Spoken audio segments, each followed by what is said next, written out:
तो आज हम टॉपिक करते हैं वर्ताकार लूप की अक्ष पर चुंबकीय क्षेत्र।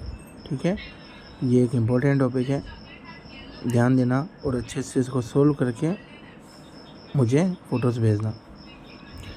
माना एक वर्ताकार लूप जिसकी त्रिज्या है r, दिख गया है वर्ताकार लूप, इसकी त्रिज्या कितनी है r, और इससे I धारा वामाव्रत बह रही है।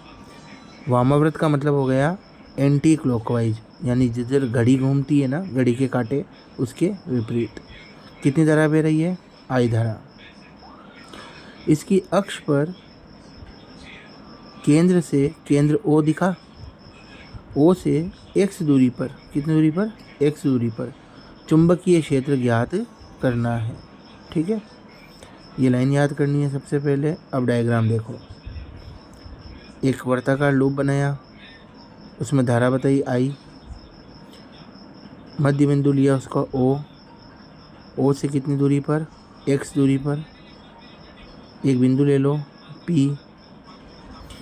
फिर दो अल्पांश लेंगे हम इस लूप के ऊपर, एक हो जाएगा A1 और एक हो जाएगा A2। ठीक है, देखो A1 लिखा हुआ है ऊपर, A2 नहीं लिखा हुआ है ना, नीचे की तरफ लिखना है A2। अब A1 के कारण चुंबकीय क्षेत्र हो जाएगा dB1, दिख गया सबको, और A2 के कारण चुंबकीय क्षेत्र हो जाएगा बच्चों dB2। ठीक है, अब ध्यान से देखो, O से A1 के बीच की दूरी कितनी है, O से A1 R, कैपिटल R, बहुत बढ़िया। O से P तक की दूरी कितनी है, X।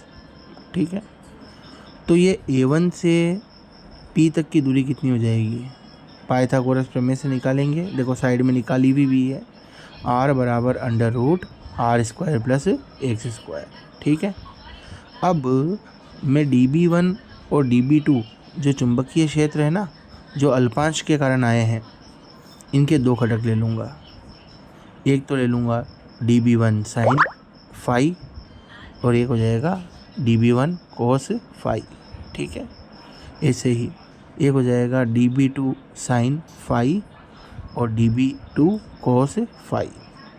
ठीक है, साइन फाई वाले घटक कट जाएंगे और कोस फाई वाले घटक आपस में मिलकर परिणामी चुंबकीय क्षेत्र देंगे। इतना तैयार हुआ। आगे सुनो, अल्पांश के कारण चुंबकीय क्षेत्र। तो अल्पांश के कारण चुंबकीय क्षेत्र dB डैश बराबर dB कोस फाई है ना। अब dB1 कोस फाई है, dB2 कोस फाई है, dB1 और dB2 आपस में क्या है बच्चों, बराबर। ठीक है, इसलिए मैंने ले लिया dB कोस फाई, कोई दिक्कत नहीं। अब ये जो dB है ना, यानी अल्पांश के कारण चुंबकीय क्षेत्र, ये अपने को प्राप्त होगा बायो-सावर्ट नियम से। ठीक है, तो देखो ध्यान से, dB बराबर μ0/4π, बायो-सावर्ट नियम है, IDL साइन θ/r²। थीटा की जगह रख दिया 90 डिग्री, साइन 90 कितना हो गया 1। ठीक है, तो dB बराबर कितना हो गया μ0/4π IDL/r²। ठीक है, अब देखो यहाँ पर r² का मान रखेंगे। तो देखो ये चित्र के साइड में r² का मान है जो पाइथागोरस से हमने निकाला था, क्या है r² प्लस x² रख दिया। ये किसका मान आ गया, dB का। अब निकालेंगे कोस फाई का मान। कोस फाई का मान निकलेगा बेटा लाल बटे हुए कक्का, उस हिसाब से आधार बटे हुए कर्ण।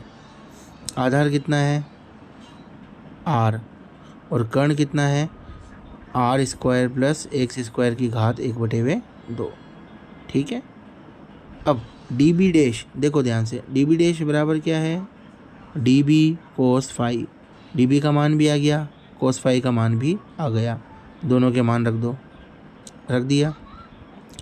dB डैश बराबर μ0 IDL/r, ये तो ऊपर वाली आ गई चीज़ें, अपॉन में 4π। अब ध्यान से देखो, बहुत ध्यान से समझना, r² प्लस x² की घात कितनी है 1। यहाँ r square plus x square की घात कितनी है? 1/2। आधार समान हो तो घातें जुड़ जाती है, तो 1 और आधा कितना हो जाएगा? 3/2। तो घात कितनी हो गई बच्चों? 3/2। ठीक है, तो ये मैंने निकाला डी बी डैश। पर मुझे तो अल्पांश के कारण चुंबकीय क्षेत्र नहीं चाहिए, संपूर्ण वर्ताकार लूप के कारण चुंबकीय क्षेत्र चाहिए। इस अवस्था में हम करते हैं समाकलन। ठीक है, तो डी बी डैश का समाकलन क्या हो जाएगा? बी डैश, है ना। और कहाँ चुंबकीय क्षेत्र निकाल रहे हैं? अक्ष पर, तो हमने लिख दिया अक्ष। इस वाले दूसरे वाले पद का भी कर देंगे समाकलन, तो mu naught I R upon में 4 pi R square plus x square की घात 3/2, ये तो आ जाएंगे बाहर। और किसका समाकलन होगा? सिर्फ डीएल का। और बच्चों ध्यान दो, डीएल का समाकलन एल नहीं होगा, डीएल का समाकलन होगा 2πr। कैसे होगा? ध्यान दो, यहाँ देखो चित्र। अल्पांश कहाँ पे लिया था? इस वर्ताकार लूप पे। छोटा सा अल्पांश था dl। अल्पांश अगर छोटा भाग है तो संपूर्ण क्या जाएगी? परिधि, इसलिए यहाँ पे लिया 2πr। ठीक है, कोई दिक्कत नहीं। पाई से पाई कट गया, 2 से 4 कटा, बटे में आ गए 2, r और r गुणा होके हो गए r²। ठीक है, यदि फेरों की संख्या है n, तब चुंबकीय क्षेत्र क्या होगा? इसको किससे गुणा कर दो?